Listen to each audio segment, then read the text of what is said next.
Olá pessoal, a gente vai seguir com a nossa programação do especial dos Mês das Mulheres e agora eu tô com a minha terceira convidada, a doutora Carolina Batista, que não só contribuiu muito para minha formação, mas acabou se tornando uma grande amiga minha, que eu admiro muito. A doutora Carol, ela se formou na Federal do Rio Grande do Norte, ela fez cirurgia geral e cirurgia do aparelho digestivo na Faculdade de Medicina da USP. A área de atuação dela é em cirurgia bariátrica e atualmente ela também trabalha como colaboradora da unidade da cirurgia bariátrica lá na Faculdade de Medicina na USP. Muito obrigada por vir bater esse papo comigo, conversar com a gente. Eu tô muito feliz de você estar aqui. Eu que super agradeço o convite e, assim, achei a ideia do Mês das Mulheres, do tema, muito pertinente, muito oportuno. E tenho acompanhado todas as outras já pelo Instagram. Então, adorei estar aqui hoje. Muito obrigada. Bom, estamos falando de saúde da mulher e chamei uma especialista em cirurgia bariátrica. Vamos conversar. Obesidade, ela acomete mais mulher do que homem ou é igual? É igual. Então, primeira coisa, acho que antes de falar de mulher e homem, primeira coisa que a gente tem que lembrar é, obesidade é doença. Sim. Né? E sendo doença, tem um perfil de prevalência, de população, de idade. O que tem crescido mais recentemente, até agora, poucos dias atrás, foi o Dia Mundial de Combate à Obesidade e teve a questão de todo ano se lança um documento atualizando os dados de epidemiologia, e o que tem mais crescido é em jovens, mas também em meninos e meninas, igualmente. Em ambos os gêneros, homens e mulheres. O que a gente sabe é que nos idosos, as mulheres têm mais a obesidade, né? Em idoso, então, é mais prevalente. Nas mulheres. Mas na faixa etária de adulto jovem é meio equivalente. Agora me diz uma coisa, eu tenho uma impressão, né, de quando eu rodei no estágio da bariátrica, e aí eu queria saber se isso se reflete em dados de a gente opera mais mulher do que a gente opera homem? Sim, isso se reflete no SUS, no consultório, em dados mundiais, americanos, europeus, dados internacionais. 80% dos pacientes que fazem bariátrica são mulher. Por que a mulher procura mais? Então, eu acho que tem alguns motivos interessantes. Primeiro, eu acho que a mulher tem um autocuidado maior de saúde, de procurar. A mulher vai no ginecologista, tem um endócrino, tem uma questão da mulher se cuidar mais. Mas eu acho que, acima de tudo, é estigma. A mulher sofre mais o estigma da obesidade. De novo, voltando ao que eu falei, é doença, mas existe um julgamento moral da pessoa com obesidade. Infelizmente, a sociedade faz isso. Que é falta de força de vontade, que é desleixo, que a pessoa não se cuida. Então, isso acaba tendo um viés não só estético, porque para quem tem uma obesidade mórbida, vai muito além da estética. É mobilidade, é autocuidado, é saúde, tem outras coisas. Mas a mulher, ela é cobrada disso. Ela é julgada por isso. Ela perde emprego por isso. Então, a gente já ouviu várias pacientes nossas no SUS de falar que não consegue, tem dificuldade de emprego, porque as pessoas, quando vêm, não querem contratar, acham que não vai dar conta, se é um trabalho que tem que ficar mais tempo em pé. Até se a gente vir pessoas de profissões, por exemplo, de coisa de tecnologia, de home office, tem uma facilidade maior porque eles ficam nos bastidores. Faz sentido. Né? Então eles acabam procurando, os pacientes com obesidade acabam procurando profissão mais dos bastidores, de back-office, porque tem um julgamento da sociedade, assim. E acho que, além dessa parte de que o paciente obeso já sofre bastante desse pré-julgamento, a gente não tem uma sociedade que enxerga a obesidade como uma doença, né, como você falou, como um estigma. A parte do padrão de beleza também para mulher é muito mais rígida do que para homem, né? Essa cobrança de que tem que estar no padrão, assim, e ser magra. Historicamente, se a gente for ver na Idade Média, o homem com obesidade era sinal de quê? De prosperidade, de riqueza. A gente vê aqueles quadros da monarquia, Dom João VI, a monarquia francesa. A obesidade era sinal de riqueza, o glutão, o homem que tem acesso a comer boa comida. Mas vou te dizer uma coisa, se você já nunca ouviu falar isso, quando você pega aquele senhor pouco mais velho, na casa dos 60, 70, com a barriga, ele não fala assim, eu cultivei essa barriga. Sim, que é sinal de prosperidade. Isso é uma coisa que ainda tá na nossa cultura, né? Mesmo depois de tantos anos, que é assim, meus vinhos e meus queijos, eu tô aqui cultivando a minha barriga. E isso entra numa questão, voltando ao estigma, que o homem com obesidade, com aquela, que até a barriga é a pior, né? Obesidade visceral é a mais perigosa, é a que dá infarto. Mas o homem com aquela barriga, ele compra roupa. Ele compra roupa em loja boa. Tem. Uma vez verdade. eu estava nos Estados Unidos e tinha uma seção na loja Tall and Large. Quer dizer, para o homem alto e largo, né? A gente, mulher, você não acha. Não acha. Não acha. Então tem, assim... Passou da calça 44, em loja boa, Não vai tem. vai vir uma. Vai na loja, loja no shopping, uma Zara, não tem. Não tem. Não tem. É verdade. Então tem a roupa de academia... Quer dizer, olha que contrassenso. Que nonsense. A pessoa com obesidade precisa ir na academia para se cuidar, para se tratar. Ela não encontra roupa de academia para fazer uma coisa de saúde. Não.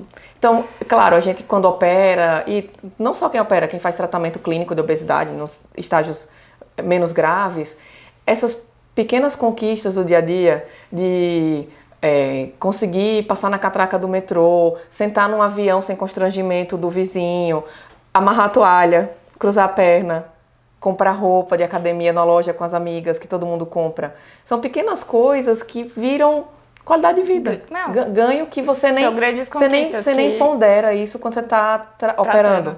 Quando você está operando. Bom, vamos falar né, já que a gente falou de cirurgia, vamos falar do pós-operatório na mulher. Se são pacientes diferentes, né? Assim, né? Homem e mulher já têm organismos totalmente diferentes, o pós-operatório também é bem diferente.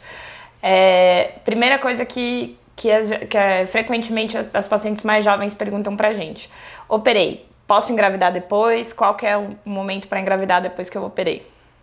Então, primeira coisa do pós-operatório, eu acho que em tudo, tá? Não só bariátrica. Mulher é muito mais resiliente do pós-operatório.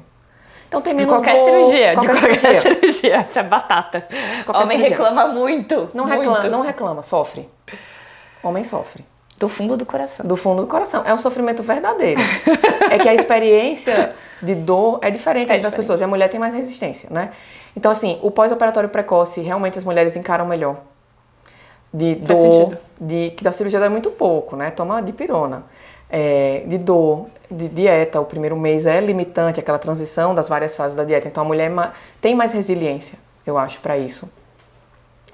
E dos cuidados de pós-operatório, a questão da gravidez surge muito, porque tem muita evidência, além da questão de diminuir fertilidade, então algumas mulheres procuram tratamento, fazer bariátrica porque não conseguem engravidar por causa de ovário policístico, de fertilidade, mas tem uma consciência já, principalmente para segundo filho, por exemplo, teve uma gravidez com obesidade, teve pré-eclâmpsia, diabetes gestacional, uma gravidez grave. Aí fala, não, peraí, vou ter um segundo filho, vou tratar, vou melhorar. Isso para evitar essas complicações na segunda gestação.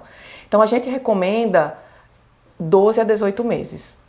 Não pelo tempo cronológico em si, mas é porque é o momento que já aconteceu o nadir e a manutenção da perda de peso, já está mais estável em relação às vitaminas, em relação à alimentação, porque tudo isso vai impactar. A gestação é mais tranquila, tem menos complicações, o parto é mais tranquilo, é mais fácil ter uma via de parto normal, depois que trata a obesidade.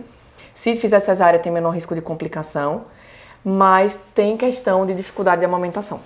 Então, quanto mais essa paciente tiver com a dieta estável, bem do ponto de vista nutricional, de proteína, carboidrato, frutas, legumes, bem equilibrada, que a suplementação tiver adequada das vitaminas, dos micronutrientes, menos dificuldade ela vai ter para amamentar. Faz muito sentido. Faz muito sentido. Outra coisa que a gente vê que acontece muito, queda de cabelo. 100%. Sim. Em medicina nem sempre nem nunca, né? 100% é um termo forte, mas assim, não é uma complicação da cirurgia, é um efeito colateral esperado. Sim. Então assim, complicação, que as pessoas falam, ai, vai cair o cabelo, eu vou ficar careca. Não. É igual o pós-parto. Tem o eflúvio, que faz parte, é esperado e acontece em média entre 3 e 6 meses. O que tem que ser feito é manter uma dieta balanceada, ingesta proteica adequada, tomar os suplementos. Que aí quando passar essa fase, seu cabelo vai crescer de novo e vai crescer saudável. Mas vai cair. Não percam a fé, o cabelo cai. Não tenham desespero. Faz parte, é uma fase, vai passar. Tem começo e tem fim. Outra coisa, a gente já vê muita mulher que tem anemia por conta da menstruação, né? Ou alguma tendência a ter anemia. E aí a gente junta a questão das vitaminas, dos suplementos. Mulher depois da bariátrica tem maior risco do que o homem de ter anemia? Sim. Então, assim, isso é uma coisa interessante que você falou. É muito prevalente anemia ferropriva, seja por doença crônica ou por perda, né, de menstruação. É muito comum anemia no pré-operatório e vitamina D baixa. A gente sempre dosa as vitaminas no pré-operatório. Muito comum. Né? Em mulher, por questão de dismenorreia, de menstruação desregulada, ingesta adequada, alimentação que não mantém. Então, a gente já inicia essa reposição antes, para chegar na cirurgia com o tanque cheio, tudo equilibrado, mas a gente tem evidência que as mulheres, principalmente mulher em idade fértil, tem que repor com mais vigilância, de forma mais rigorosa do que os homens. A chance de anemia ferropriva no pós em mulher chega a 50%. Nossa, é bem mais alto. É bem mais alto. Também é importante deixar esse recado aqui, independente da técnica. Sleeve, bypass, outras técnicas, sleeve precisa repor vitaminas. Nossa, isso é uma coisa que é importante lembrar, né? Assim, porque às vezes pra gente parece muito óbvio, mas sempre lembrar o paciente, né? Porque as pessoas acham assim, o sleeve é mais fácil, não vai ter... Isso. Né, assim, uma cirurgia que é de restrição só pra diminuir o tamanho do estômago, eu não vou precisar me preocupar com essas coisas. Precisa tomar, porque muitos já tem no pré. É uma cirurgia que tem um impacto e principalmente, não vai ser como o bypass assim, fiquei uma semana, viajei de férias, fiquei uma semana sem tomar vitamina. Não vai ser tão rápido, mas se você ficar meses sem tomar, você nunca tomar, você vai ter um impacto. Pensando nessas diferenças do corpo da mulher, e até que você já comentou que a nossa incidência é maior em mulheres idosas. O metabolismo do cálcio, né, relacionado ao osso, a osteoporose no pós-operatório para a mulher, depois da bariátrica. Não é que tem mais osteoporose, mas é impactado e tem que ter esse cuidado na mulher perimenopausa.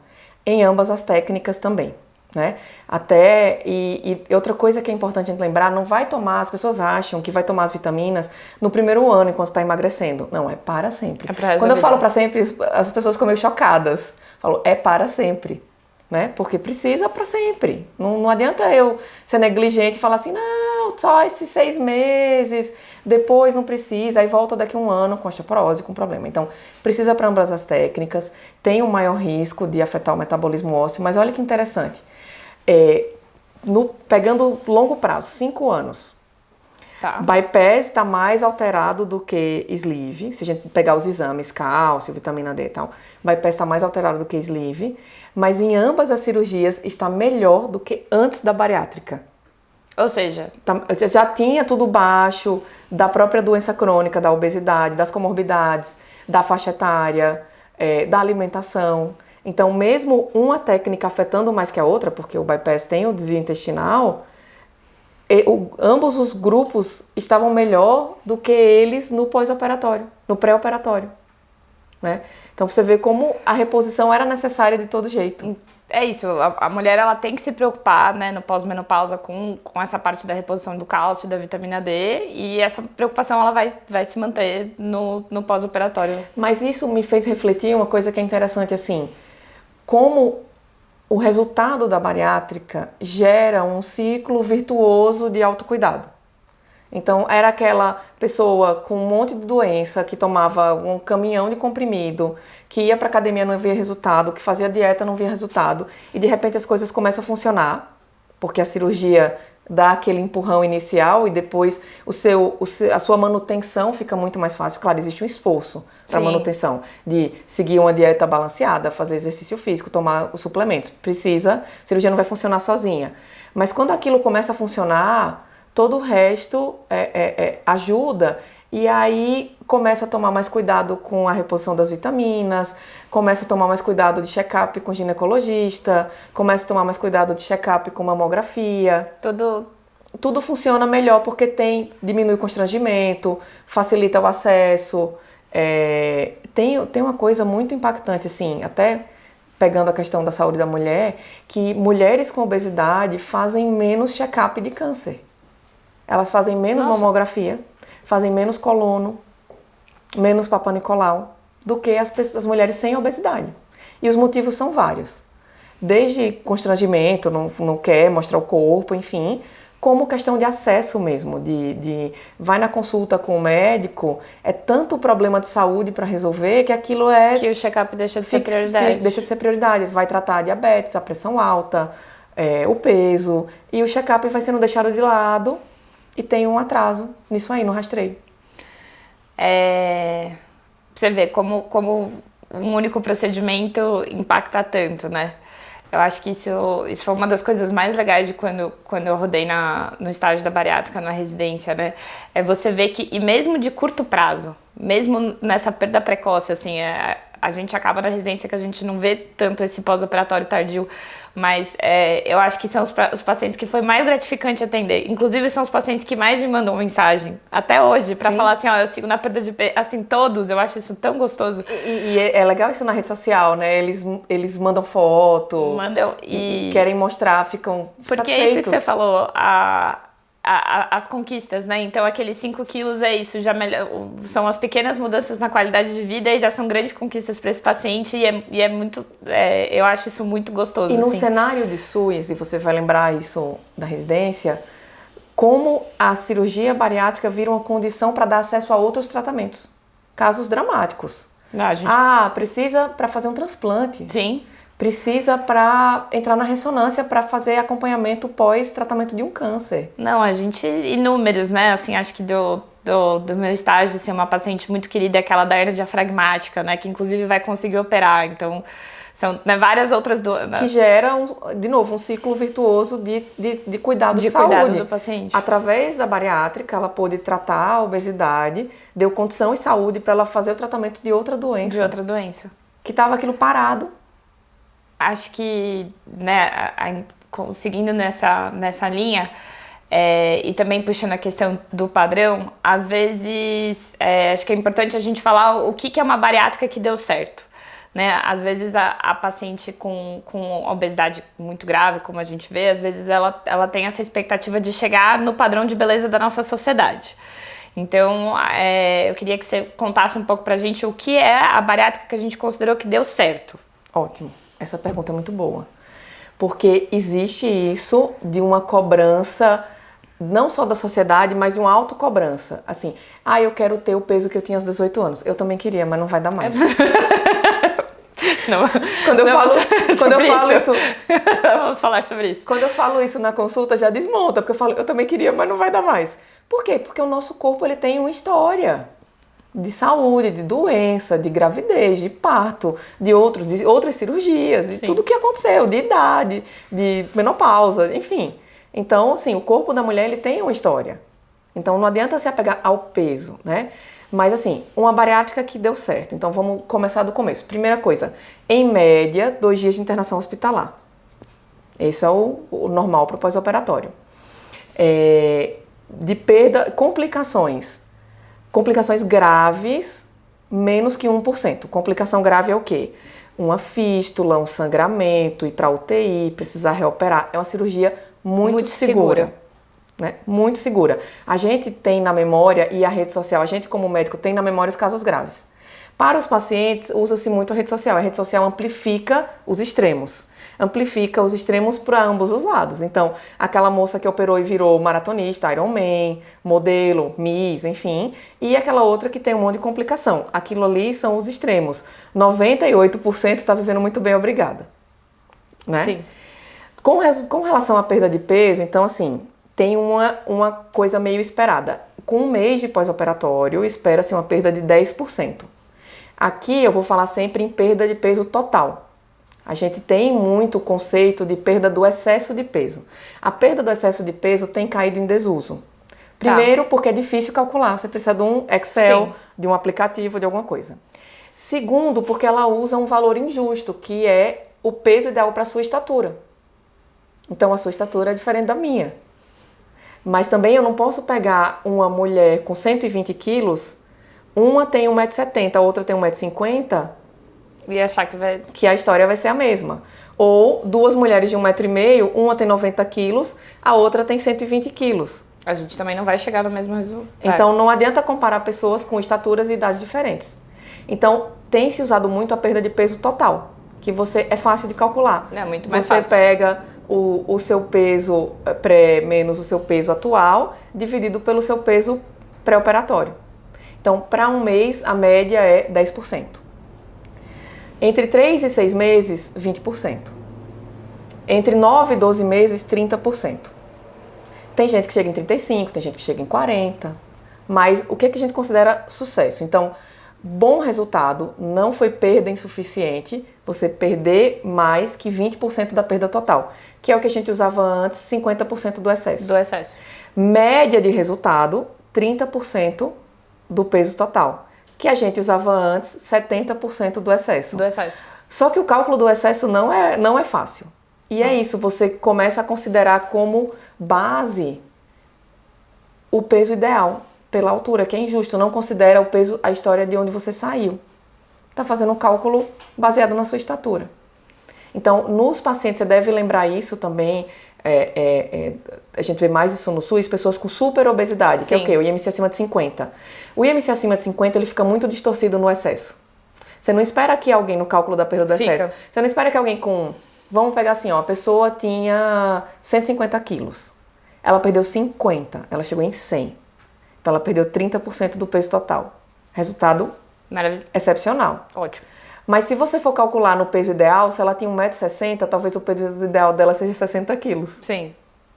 Então, assim, fica muito discrepante para quem tem super obesidade. Então, vira até uma coisa de evitar estigma, de evitar essa falsa expectativa. Isso foi uma coisa que eu quis justamente trazer por conta disso, porque às vezes principalmente a mulher, né, que tem essa estigma do peso ideal e porque tem a estigma do padrão de beleza e de chegar, né, a gente vê no sistema público esses casos de obesidade muito grave e da paciente falar assim, poxa, mas meu peso ideal é 60, 70 quilos. Não vai alcançar. Não vai alcançar. E isso não quer dizer que você não seja uma pessoa saudável, Exato. Isso não quer dizer que a cirurgia não tenha sido um sucesso, entendeu? Aí você tem que lembrar de todos os ganhos e de toda a melhora de qualidade de vida, só que ela ainda tá com aquela marca dos 60, aquela marca dos 70. Mas por isso que eu acho que é super importante essa questão da informação. Nossa, na hora da consulta, quando a gente vai conversar, né? E tem agora, tem manual, e-book, de coisa de sociedade, tem da ABESO, tem da Sociedade Bariátrica e da rede social. A rede social, assim, eu gosto, eu tô lá, a gente tem que falar, mas o que tem de conteúdo é que eu não sou TikToker, eu só tenho Instagram. Mas dizem que no TikTok, eu não uso, tá? As pacientes que me mostram. Dizem que no TikTok tem muita coisa que leva até um dismorfismo corporal, uma distorção. Leva. Acho que também, de novo, assim, o motivo pelo qual eu queria tanto trazer você, porque assim, mulher, a gente tá sempre pensando no corpo e em relação à cirurgia bariátrica, é uma das coisas que mais tem de informação bombardeada, assim. E pode ficar tranquila que eu vou levar pro TikTok também, a gente tem a página do TikTok, tá? A minha página tá no TikTok também. E a gente, né, assim, que a gente trabalha nos grandes centros, né, a gente tem essa responsabilidade de trazer informação. Sim. Outra pergunta que todo mundo faz: mulher fica mais flácida depois da bariátrica? Eu não diria que a mulher em si, eu acho que ambos os gêneros têm. Mas aí, de novo, entra a questão da sociedade, da autocobrança. Talvez a mulher perceba mais. Talvez a mulher se incomode mais. Tem a questão do biquíni, da roupa da academia, do parceiro, de ficar com constrangimento, né? E o homem não, coloca bermudão, vai pra praia e acabou. Resolveu. Então, eu acho que tem uma questão da mulher se cobrar e da sociedade cobrar da mulher, mas outras coisas que pesam em relação à flacidez faixa etária. Então, gente mais idosa fica mais que gente mais jovem, menopausa e o quanto de peso que você perde. Então, isso pesa muito no resultado estético, digamos, de novo, não é uma cirurgia estética, mas tem um resultado estético também, além da saúde e tudo. E aí uma coisa que eu acho que a gente também, a rede social funciona de um jeito positivo, a rede social reverbera muito as pessoas indo para academia, tomando whey protein, tomando creatina. Precisa. O sucesso da bariátrica tem 3 grandes pilares. Comer proteína. Comer proteína, não é fazer dieta. Uma vez uma paciente falou assim, eu operei e achava que nunca mais ia ter que fazer dieta. Não é fazer dieta de comer salada. Você tem que priorizar a sua alimentação. Sempre comer primeiro a proteína. Tem até O prato bariátrico. O prato bariátrico. Foi uma das grandes coisas que eu aprendi com você, de orientar o paciente do prato. Isso, assim, tem essa questão nutricional e tem um nutricionista no serviço, eu não lembro se é do Sul agora, tem um serviço brasileiro que publicou isso como artigo científico, o prato bariátrico. Então, o prato bariátrico 50% do prato tem que ser fonte de proteína. Carne vermelha, frango, peixe, fontes de proteínas vegetais, queijos, enfim. E é o que você vai comer primeiro, porque aquela coisa cultural do brasileiro de comer salada primeiro é saudável. Mas para quem é bariátrico, você sacia com salada. Sim. Aí, quando chega a hora de você comer a proteína, tá saciado já e tem aquela sensação que vai ter mal-estar, que vai ter sintoma, não cabe mais. Então, comer a proteína primeiro e é a maior proporção do seu prato.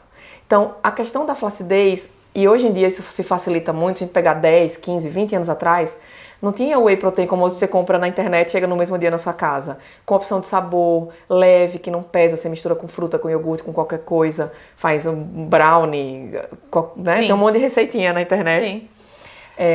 Então, isso hoje em dia é bem mais fácil. Comprar, encontrar sabores. Então, eu falo sempre para os pacientes assim, encontre o seu whey. Não compre na Black Friday 5 kg de whey protein. Tem várias empresas que vendem sachês. Tem até nutricionistas que têm isso de amostra grátis e fornecem para você testar. Eu, pessoalmente, eu compro sem sabor. Eu já fui baunilha, morango, chocolate, hoje sou sem sabor. Porque aí o sem sabor é versátil, eu misturo com qualquer coisa. Por exemplo, você vai bater com a fruta, fica com o sabor da fruta. Então, hoje você bate com banana, amanhã você bate com morango e assim vai. Fica mais fácil. E é bom também para o sem sabor, para as receitas também. Para receita, coisa salgada, dá para fazer coisa salgada também com whey, né? E isso, claro, tudo com orientação nutricional, né? Mas existe uma meta proteica a se bater no dia. É difícil, pra gente que não é operada, é difícil bater a meta proteica só com comida. Sim. Né? Mas para quem é bariátrico é quase impossível bater a meta proteica só com comida. Então precisa tomar whey e precoce. Então, na primeira, segunda semana, enquanto você não pode comer carne, é whey batido com água de coco, Iopro, whey batido com fruta, enfim, já começar precoce, isso vai impactar na flacidez. E fazer exercício físico. É essencial. E não só o aeróbio, né? Acho que principalmente o exercício de força. Que odiamos também, eu não gosto. Ninguém aqui gosta. Ninguém gosta. Mas a gente não faz. Eu sei que tem gente que gosta, mas não. Não. A gente não faz na vida só o que gosta, faz o que tem que ser feito. A vida adulta é muito difícil, mas não. E eu acho que entra em mais uma daquelas coisas que vira um ciclo virtuoso. Quanto mais você faz, mais você começa a ver resultado, aí você bota na rede social, aí sua amiga curte, aí você forma um grupinho da academia. Então tem vários grupinhos bariátricos de academia. De comprar roupa, sabe? Aquela coisa... família, e isso a rede social é muito positiva, se impulsiona muito. Então, fazer exercício físico, e aí varia de equipe para equipe, mas a gente costuma liberar com 3 a 4 semanas. Sim. Claro, não vai fazer, nunca fez nada e vai fazer crossfit na primeira ida da academia, vai se machucar, tenha cuidado, faça com orientação profissional, um treino adequado, lembrar que no começo você ainda tem obesidade, então vai machucar o joelho, vai ter limitação em alguns exercícios, não vai conseguir fazer como você acharia que conseguiria, mas vai melhorando com o tempo. Aí outra coisa que é interessante para a mulher demora, e aí não só bariátrica, né? Todo mundo, mulher como um todo. A mulher demora muito mais para ter resultado. Então não desista, uns 6 meses para você começar a ver no seu corpo, ver em foto, ver no espelho, ver nas roupas, o resultado estético do exercício físico. Saúde, você já vê assim no primeiro dia, saúde mental, você vai dormir melhor, você vai desestressar, exercício físico ajuda para todo o resto, mas resultado de flacidez, de corpo, eu acho que uns 6 meses para você começar a ver. E aí eu acho que flacidez já entra na questão da plástica. Né? Outra pergunta que é batata. Depois da cirurgia bariátrica, quando que pode fazer cirurgia plástica? Eu acho que primeira coisa, precisa. Então o precisar vai de o quanto de sobra de pele que você tem, o quanto de peso você perdeu, mas acima de tudo, o que lhe incomoda.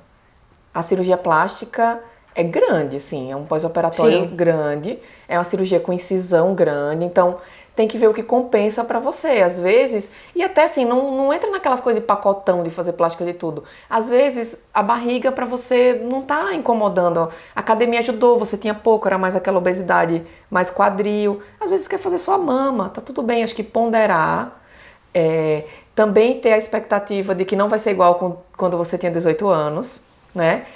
E com relação à perda de peso, a gente orienta 18 a 24 meses, que é quando já entrou numa curva de estabilidade. Que aí você vai ter o melhor resultado. E aí eu adiciono na minha prática, eu sempre oriento assim, está fazendo exercício físico há pelo menos 6 meses, porque quanto mais músculo você tiver, melhor resultado estético. Melhor resultado estético, faz sentido. Porque fica, né, aquela plástica sequinha ali embaixo, o músculo durinho.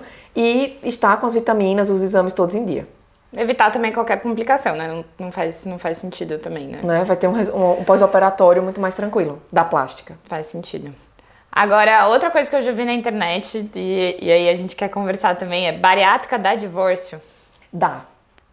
Mas não dá divórcio, dá mudança de relacionamento. Como então, assim?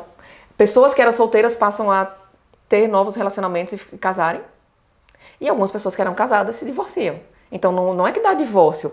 Bariátrica gera mudança de status de relacionamento. Isso a gente vê na prática e isso saiu artigo científico, tem pesquisa científica até disso. Então tem evidência científica que os pacientes ao longo de 5 a 10 anos, no pós-operatório mais longo, mudaram relacionamentos. Quantas mulheres você já viu que eram sozinhas, tinham constrangimento, não encontravam parceiro e aí depois casam e ficam bem, assim e tem como... filho e tudo, assim como. E aí a questão do divórcio, eu acho que entra... Não é a perda de peso em si. É aquela coisa assim, você fez uma cirurgia para perder peso, ter mais saúde, você passa a se cuidar mais. Aí às vezes o parceiro não entende aquilo, não participa. Às vezes ele próprio tem obesidade e não se cuida, porque o homem se cuida menos. E ele passa a não entender, não acolher, não fazer parte daquele seu momento de vida de autocuidado, não respeita. E tem, claro, assim, situações horríveis de ciúme abusivo, de violência, né? Mas aí já entra em ser mulher, né? Mais do que... Ser bariátrica. Mais do que bariátrica. É que essas coisas se exacerbam, né? Sim. Aparentam, às vezes, o cônjuge não enxergava, né? A esposa, e isso acontece muito mais. Os divórcios acontecem muito mais com as mulheres do que com os homens, né?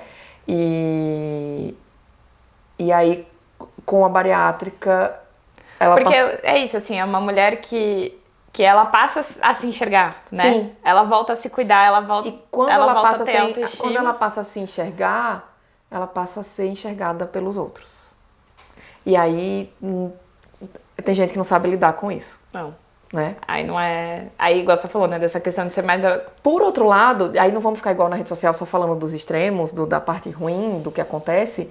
Eu vejo cada vez mais, tanto no SUS como no consultório, família, esposo, esposa, filhos, irmãs, familiares como um todo, que apoiam e vão junto nas consultas e são rede de apoio.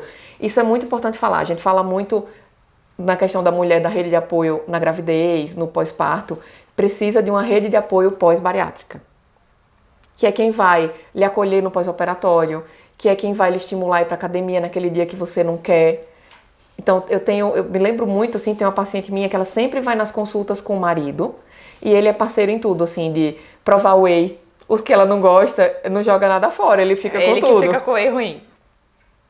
Super parceiro de academia, vão juntos. Então, acabou que ele não tinha obesidade, mas ele ficou muito mais saudável no pós-operatório, porque ele virou parceirão, assim, de tudo. E, enfim, irmãs que acompanham, filhos, né, que vão com as mães. É muito legal ver essa rede de apoio. Quando você vê alguém que você gosta se cuidando, tendo a nova oportunidade e buscando mais saúde, é muito gratificante você ver que a família apoia. Isso impacta muito no resultado. de adesão a tudo, a consulta, a tomar as vitaminas, a fazer exercício físico, vira uma alimentação mais saudável para a família inteira. Para os filhos, até para o cachorro. Até todo mundo, né? Igual você falou, é um círculo virtuoso e no fim acaba levando... Impacta. Porque a mulher tem esse papel, a mulher cuida da família. É quem gerencia as outras pessoas, o cuidado com os outros da família. Sim. Mesmo a gente que trabalha muito, a gente também cuida da família. A gente também cuida. Né? E aí, quando você se cuida, você passa a cuidar melhor. Sim, isso é verdade. Acho que seguindo, né? Acho que é terminada falando sobre o longo prazo, né? Assim, quais são as coisas que realmente importam no longo prazo, assim, da bariátrica? No longo prazo, acho que o maior desafio é manter o peso perdido, né? Porque aí não só por uma questão de obesidade como doença, sim, mas pela história de vida. Então, você operou, tá tudo bem, tá mantendo, aí tem uma gravidez. E gravidez ganha peso. Sim. Tem uma outra doença, então, obesidade causa câncer. Fazer cirurgia bariátrica diminui o risco de câncer, mas não zera. Sim. Então, você tá lá anos de operada, você tem um câncer de mama. Então, ganha peso. Menopausa.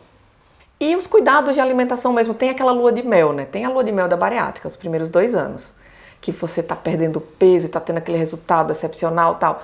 E depois desanima um pouco com a manutenção. Por essa questão de alinhamento de expectativas. Sim. Às vezes você não achava que a cirurgia ia trabalhar sozinha. E no primeiro ano realmente ela faz muito, né? Depois requer que você seja mais proativo nesse processo, né, para manutenção. Então acho que o desafio no longo prazo é manter o peso perdido. Ao mesmo tempo, tem muitas estratégias hoje, quer dizer, a cirurgia está lá dentro, ela está funcionando. Então você retomar, nunca é tarde para retomar esses hábitos que a gente sabe que funcionam. Atividade física, alimentação, vitaminas, etc. Se precisar, se for o caso, tem hoje os análogos, né, a semaglutida, enfim, todos esses remédios funcionam muito bem para reganho de peso, né? Ou vamos usar o termo mais adequado, recidiva da obesidade. Né? Porque é uma doença. Porque não é só peso, é doença. E em casos de extrema necessidade, cirurgia revisional, que é a segunda bariátrica. Né? A cirurgia revisional também, cuidado com a rede social. Cirurgia revisional tem que ser muito ponderada. Sim. É uma cirurgia de indicação específica. Para quem já tratou, já tomou remédio, já fez, né, toda questão de equipe multidisciplinar. E é uma cirurgia com maior risco do que a primeira. Então, tudo isso tem que ser ponderado. É muito fácil só vender, falar assim, não, você reganhou, vamos lá, vamos operar de novo também, né? E isso também é importante. Nunca a segunda cirurgia perde como a primeira. Perde menos. Sim. Porque já tem um impacto de onde você saiu de perda de peso, né? Mas, do ponto de vista de resultado, assim, a manutenção da perda de peso é o maior desafio. A questão das comorbidades, o que a gente vê hoje é que algumas voltam, até pela questão da idade, mesmo sem reganho. Diabetes, hipertensão, volta um pouco, mas sempre bem menos do que antes, bem menos intensa, com o benefício de diminuir complicação, né? E eu acho que o que tem saído mais hoje na literatura, a gente discute isso em congresso, eu tive até a oportunidade de dar aula disso no Congresso Brasileiro ano passado, o benefício de longo prazo da cirurgia bariátrica na prevenção do câncer, em diminuir risco de câncer. Principalmente, aí voltamos ao assunto das mulheres, principalmente câncer na mulher, porque são câncer hormônio dependentes. Sim. E os hormônios têm a ver com a obesidade. Então, mama, útero e ovário e câncer coloretal diminui assim muito, tipo 40%. É impressionante. É quase mais impactante do que parar de fumar. Nossa, a gente não se divulga isso. Não se divulga. Aí, mais uma vez, aí a gente no nosso papel aí de trazer informação com, né, cientificamente relevante, baseada, nada de fonte vozes da minha mente, né? E assim, claro, para os homens também tem benefício, mas para as mulheres é muito maior. Assim. Então, que bom que 80% dos pacientes são mulheres. Porque elas têm muito benefício. Porque vão ter um benefício maior. Né? Certo. Se você pudesse deixar uma mensagem para uma mulher que está pensando em operar agora, o que você falaria para ela? Eu acho que a primeira coisa importante, assim, é busque informação. Não é uma decisão fácil. Viver com obesidade não é fácil. Mas fazer a bariátrica também não é fácil. Não é um atalho, é um tratamento sério, com cuidados envolvidos. Então, tudo isso que a gente conversou aqui de exercício físico, alimentação, vitaminas, enfim, isso é essencial para otimizar seu resultado. Então, se informe muito antes de procurar o tratamento para você usufruir o máximo do resultado. Tá certo. É muito legal. Bom, a gente vai seguir para a segunda parte. Eu chamei mulheres que eu admiro muito em todos os sentidos, né? Eu te admiro muito como profissional. Isso eu comentei com a doutora Lili, as outras convidadas que vão vir também. Para nós, né, que somos residentes, que estamos entrando, faz muita diferença a gente ter uma mulher que já está ocupando esse espaço, né? Eu vou sentir muito essa falta, desculpa. Mas faz muita diferença você olhar alguém para se espelhar. Então eu queria que você contasse um pouco da sua trajetória pra gente. Em que momento você decidiu fazer cirurgia e cirurgia do aparelho digestivo?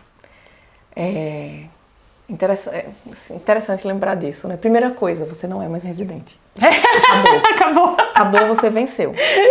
A gente esquece. E isso faz parte dessa trajetória, dessa dificuldade da mulher. A gente se coloca sempre numa posição, e você já deve ter visto isso em vários colegas, não da sua turma, mas outros colegas, que assim, você vê mulheres que estão no mercado há muitos anos e não se colocam na posição de autoafirmativa, de senioridade. Você vê uns meninos que saíram mês passado e falam, eu sou cirurgião, muita experiência. Então, a gente precisa ter autoconfiança. Sim. Autoconfiança. É esse o termo. Mas voltando ao começo, eu entrei na faculdade muito nova. Então eu falo que assim, fazer medicina pra mim foi adiar a escolha, né? Eu falei, depois eu vejo o que é que vai ser, eu vou fazer o que vai dar. E no segundo ano da faculdade, quando eu vi cirurgia pela primeira vez, eu falei, eu quero fazer isso aqui. Eu gostei. Mas imagina, quantos anos faz que eu entrei na faculdade? Vai fazer 20 anos. Não parece. 20 anos atrás, é que eu entrei com 16. Verdade. Vai fazer 20 anos. 20 anos atrás, no Nordeste. Então, assim, existe um machismo da sociedade. Sim. E aí o machismo, ele se escalona, é da sociedade, é na medicina, é na cirurgia, é na especialidade, é na subespecialidade, né? Quanto mais você sobe, mais a gente vai vencendo barreiras, né? Então, naquele começo eu já sabia que eu queria fazer cirurgia. E na minha faculdade tinha um serviço muito estruturado, muito bacana de cirurgia bariátrica. Ai, que legal. E aí eles tinham um estágio extracurricular. E aí no terceiro ano da faculdade entrei nesse estágio, e eu lembro como se fosse ontem, que o chefe falou pra mim, eu vou deixar você entrar porque você foi muito bem na prova e na entrevista, mas você não vai aguentar porque você é mulher. Por quê?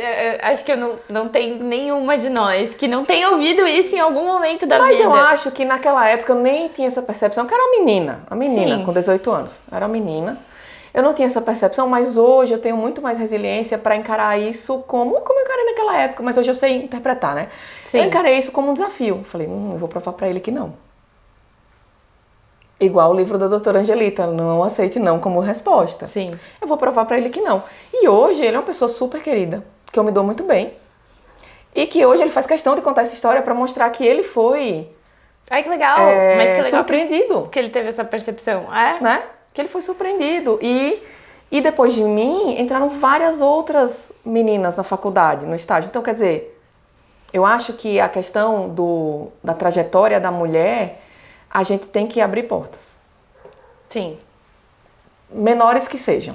Então, às vezes você pode até pensar isso, mas eu acabei agora a residência. Mas você abriu portas na residência. Você abriu, né? Então, por onde a gente passa, a gente tem que abrir portas e deixar essas portas abertas. Sim. Para que outras mulheres venham e tornem esse ambiente mais acolhedor, né? Eu acho que assim, no começo, e aí na hora de fazer residência, eu vim pra cá e existia machismo, mas já menos, tinha muita cirurgiã, tem muita residente de cirurgia geral. Em algumas especialidades tem bastante cirurgiã vascular, plástica, né? No transplante tem bastante mulher. Tem mais mulher. Tem mais mulher. Na bariátrica, em específico, a gente tem um grupo muito bacana da sociedade brasileira. Sim, um grupo muito sólido. Que tem o apoio da sociedade brasileira. Então a gente tem um grupo, com o apoio da sociedade, a gente tem bronchinho no congresso, a gente tem uma reunião científica mensal que esse ano passou a ser transmitida no portal de ensino da sociedade. Legal. Que a gente convida homens, claro, né? A ideia não é fazer um clube da Luluzinha. E eu acho que isso também, quando a gente conquista esses espaços, também não é legal virar uma coisa só de mulher. A gente quer que seja equânime. Mas os temas partem do grupo das mulheres. E aí é interessante que os homens, eles têm uma coisa que eles gostam muito de discutir, técnica. Anastomose, o tamanho da alça, sabe, minúcias técnicas. A gente quis trazer, e foi uma coisa meio sem combinar, mas a gente conversando sobre temas para as aulas do grupo das mulheres, a gente quis trazer esses temas. Os temas que vão além da técnica, a bariátrica além da técnica. Então o nome da reunião chama Fronteiras, que é Fronteiras das mulheres vencendo essas barreiras, e Fronteiras do conhecimento bariátrico. Então teve sobre câncer, essa semana teve sobre bebida alcoólica, vai ter mês que vem sobre cabelo, vai ter sobre lipedema, sobre gravidez, sobre cirurgia plástica, tudo isso que a gente conversou hoje, que são coisas que as mulheres se preocupam muito. Então, se é uma coisa que é preocupante, é buscada pelas nossas pacientes, a gente quer se informar, se atualizar para trazer a melhor informação. Então, mas na bariátrica em si, o grupo é bacana, a gente está super organizado, mas tem um levantamento da sociedade que são 6% de mulher. Cirurgiã. Que coisa. Então, quanto mais você... Acho que de cirurgia geral, no Brasil, acho que é 30%. Sim. No aparelho digestivo, quando eu entrei era 5%, acho que agora está 8%, quase 10%, né? Como membro da sociedade, do colégio. Na bariátrica são 6%, mas também, cada vez mais aumentando, né? E a gente vencendo essas barreiras. É igual você falou, né? É muito importante você ir abrindo portas, né? Então, cada geração foi abrindo porta e dando mais espaço, né? Então, e foi um dos motivos pelo qual eu chamei você, também chamei a doutora Mariane, né? A Lili. Também tem nomes que foram muito importantes na cirurgia do aparelho digestivo de mulher, né? Então, assim, a doutora Angelita Gama, a doutora Ilka Buin da Unicamp, que passaram, né, assim, por fases, né, ainda mais machistas e tiveram que vencer ainda mais barreiras. Mas ter vocês na nossa rotina, né? Vocês estão na minha rotina, então vocês que são os meus exemplos, né? E aí, igual você falou, assim, talvez eu seja o exemplo pra... Você já é. Pra R1, né, quem tá começando a cirurgia geral agora, ou interna que olha e fala, né, assim, acho que... E de novo, não precisa a gente estar numa posição de professor, referência como a doutora Ilka, a doutora Angelita. A gente tem que ser exemplo e abrir portas no dia a dia. No dia a dia. E aí uma coisa interessante que você perguntou sobre a trajetória, tudo, e claro, a gente como mulher acaba falando do preconceito, né? E assim, eu sofri, mas juro a você, bem menos do que se falava, bem menos do que eu esperava. Existe um preconceito, mas no sentido da palavra, um conceito pré-formado. Eu nunca sofri discriminação. Justo. De me privarem, você não vai entrar nesse emprego porque você é mulher. Você não vai fazer a cirurgia igual falar, eu não opero com mulher. Então existiu isso no passado. Existia. A gente ouve essas histórias. Isso nunca me aconteceu. Existe um preconceito de achar assim. E não só por ser mulher, eu acho que nós mulheres somos, na residência, no começo da carreira, enfim, nós somos jovens, mas eu já tenho um certo tempo de estrada, mas eu sigo jovem e eu acho que nós somos joviais. Porque, e aí volta a história da cobrança da sociedade. Se eu deixo meu cabelo ficar branco e rugas aparecerem, eu não vou aparentar senioridade como meus colegas homens. Parece que não tem cuidado. É uma mulher que não se cuida. Uma mulher que não se cuida, porque meus contemporâneos de residência, eles estão grisalhos, têm uma barba, têm umas ruguinhas, aparenta a idade, né? E a gente se cuida, então não aparenta. Não eu não aparenta. quero aparentar a idade. Sim. Daqui a 10 anos eu quero estar assim. Né? Então, eu acho que isso também vai contra Sim. o respeito, enfim, gera preconceito, porque você olha, você fala, uma menina, né? Todo dia. Todo dia. Nossa, mas você é tão menina, você é tão jovem. E aí, mas seus colegas que botam a barba, uma gravata, aparentam senioridade. Sim. Então, eu acho que uma vez eu vi tem um grupo de palestra, de reunião de mulheres no Einstein. E muito bacana, muito professoras, assim, um conteúdo muito bonito. E aí uma professora uma vez falou assim, a mulher, ela pode assumir um papel de liderança pelo conhecimento. Porque o conhecimento não vê idade. Isso é verdade. Então, há quanto tempo, você falou da doutora Ilka, da doutora Angelita, há quanto tempo elas são referência? Desde muito novas. Desde muito novas. Pelo conhecimento. Né? Então, eu acho que é um caminho. Isso é muito bem aceito hoje em dia. Isso é verdade. Muito bem recebido. E aí, voltando um pouco nisso, acho que é o único momento da minha vida que eu sofri preconceito real, foi quando eu estava grávida. Eu ia te fazer essa pergunta. Eu ia chegar na maternidade. De certa forma, às vezes por um excesso de cuidado, porque eu era um alienígena no centro cirúrgico. Assim? Um alien. Uma cirurgiã grávida. Eu perguntei a todos os colegas com quem eu opero. Eles nunca tinham entrado em campo com uma cirurgiã grávida. Eu nunca tinha entrado em campo com nenhuma cirurgiã grávida. Nenhuma professora da faculdade, da residência. Eu nunca tinha operado com uma cirurgiã grávida. Acho que agora que você falou, eu vi a doutora Lili, que deu a primeira grávida, mas eu ainda estava na faculdade. Então eu não cheguei a entrar em campo com ela grávida. E ela foi ela foi uma cirurgiã que trabalhou... Então assim, vamos fazer o cálculo, né? Quantas mulheres você vê no centro cirúrgico no dia a dia? Muitas em papel de assistente, não operam. Então, né, como assistente, não está como primeiro cirurgião. Sim. Grávida, barriguda, eu fui até o final, eu estava bem, estava saudável, fui indo. E aí criava-se uma redoma de cuidado. Então não era um preconceito do mal, mas era um preconceito por falta de hábito, de conhecimento. O povo me oferecia banco para sentar, água para tomar, ar-condicionado, temperatura, ficavam vigiando, mas você já vai operar 2 cirurgias seguidas? Fala, tô grávida, não tô doente. Né? Então, assim, era por um excesso, era por um motivo, eu não sofri com isso, porque era um cuidado genuíno, Sim. Né?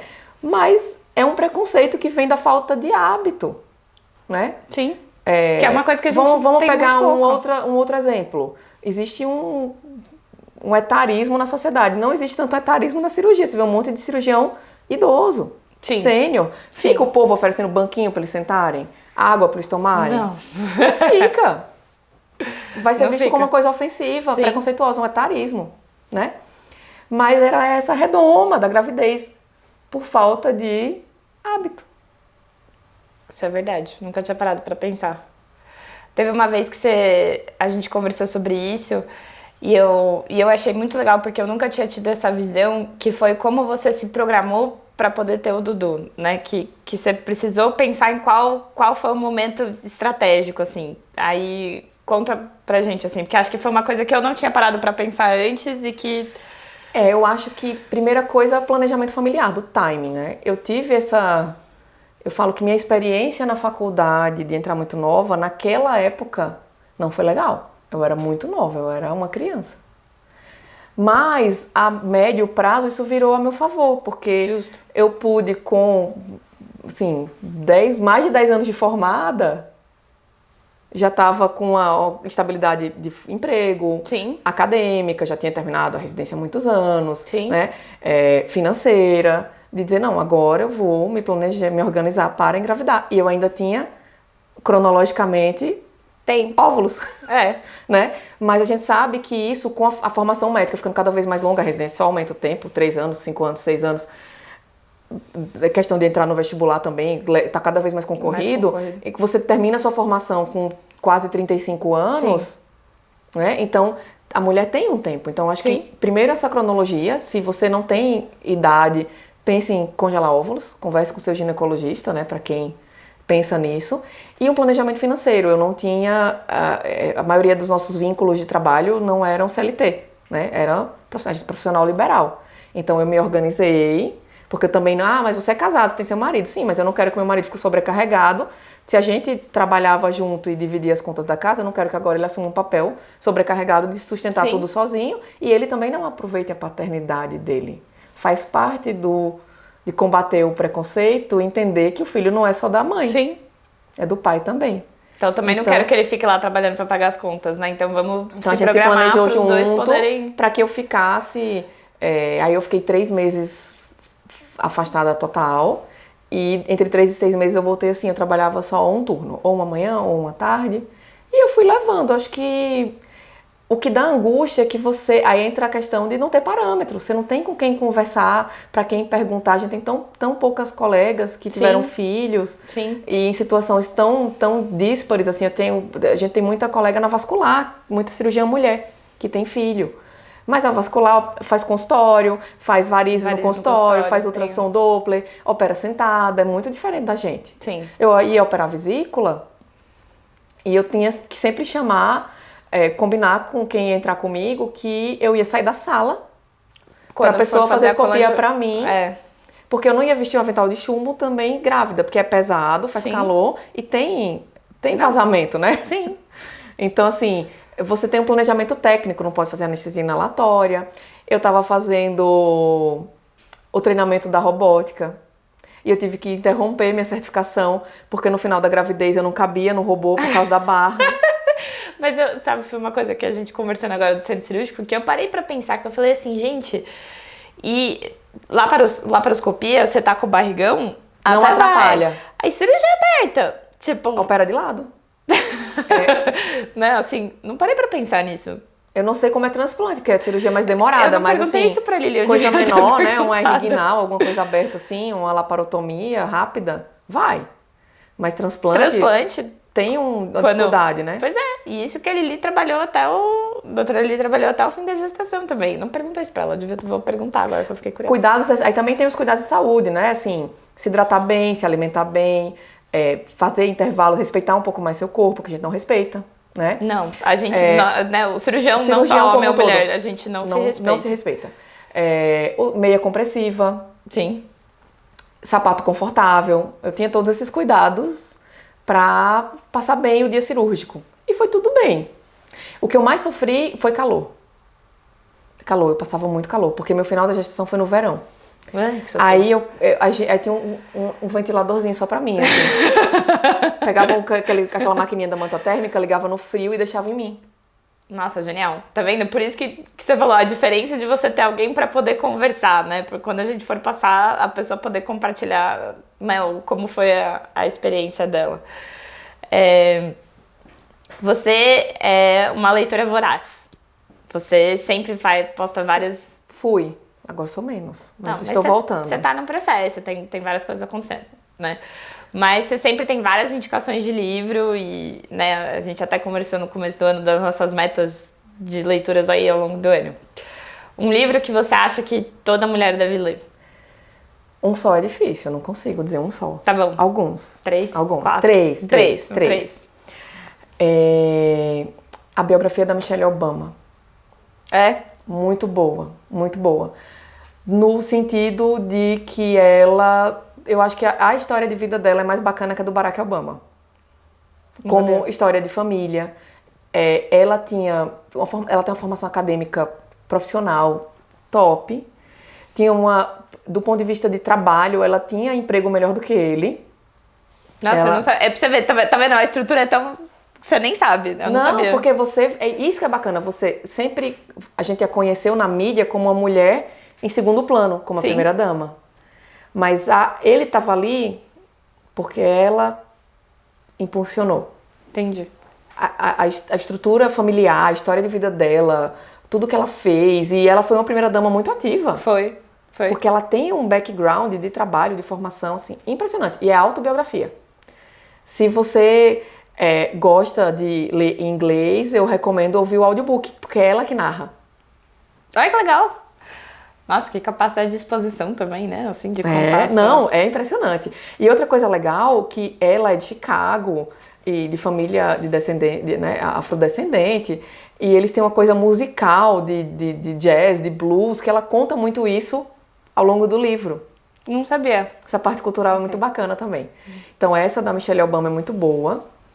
Tem... Isabel Allende escreve como um todo os livros sobre mulheres para mulheres. Sim. Mas eu gostei muito de Violeta. Tá. Que é um que ela escreveu meio na pandemia, assim. É muito bacana, a protagonista feminina muito bacana. E outro interessante chama Circe.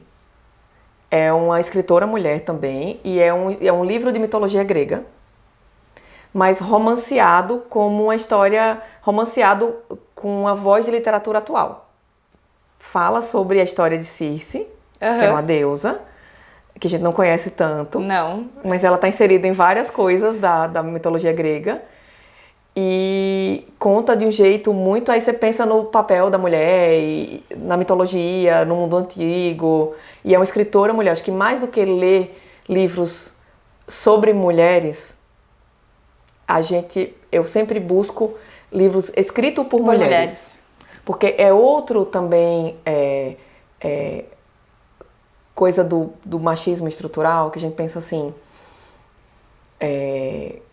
mais mulheres leem. As mulheres são mais leitoras que os homens. Sim. Mas as mulheres não são publicadas. Isso tem diminuído muito nos últimos anos. Se a gente for pensar no 1800 alguma coisa, conta numa mão quantas escritoras tem. Isso tem diminuído muito. Sim. Mas a gente tem bem menos mulher escritora do que... É igual, tem bem... A mulher, socialmente na família, a mulher cozinha. Mas os chefes, os grandes chefes são homens. Sim. Né? Então, eu busco livros escritos por mulheres. E tem autoras maravilhosas. Inúmeras. Muito bom, eu anotei. Para encerrar, para esse Dia das Mulheres, o que você... gostaria? Você fala assim, não quero flores. Para esse Dia das Mulheres, o que eu quero? Eu quero flores. Ó! Assim, não é uma data que eu comemoro, digamos assim. Sim. Né? Se eu vou ganhar flores ou não, tudo bem. Mas tudo bem ganhar flores. É isso que eu quero dizer. A gente não é... Eu acho que essa coisa do feminismo acaba sendo mal vista porque virou uma militância. E um negócio, de novo, a questão dos extremos. Sim. Eu acho que a gente ser mulher que tem opiniões fortes, que trabalha, que tem uma carreira, que ao mesmo tempo tem uma família. Essa dualidade existe na vida.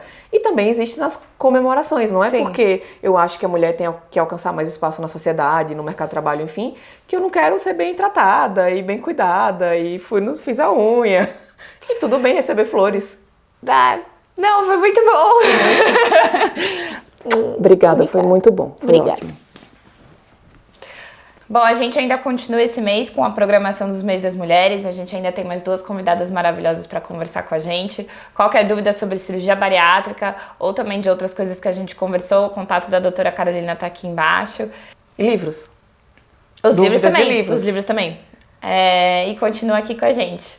Não deixe de assistir, se você ainda não viu, a entrevista das outras 2 convidadas, a doutora Giovana Arcas e a doutora Liliana Ducati.